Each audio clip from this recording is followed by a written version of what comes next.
Boa tarde, pessoal. Hoje eu estudo na escola Aquarela. Meu nome é Arthur. E hoje eu vim contar para vocês uma história do macaquinho bombeiro. Uma vez, um macaquinho bombeiro muito atrapalhado. Então, o capitão dele ficou muito chateado, porque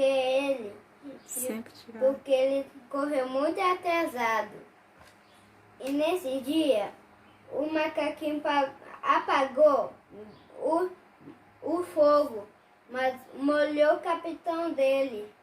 Então, quando o gatinho estava preso em uma árvore, um macaquinho bombeiro subiu na árvore para pegar o gatinho, mas ele escorregou e caiu bem em cima do capitão.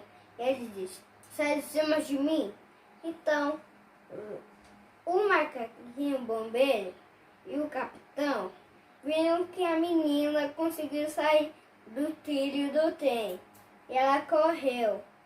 E ele disse: nossa, você conseguiu sair do trilho.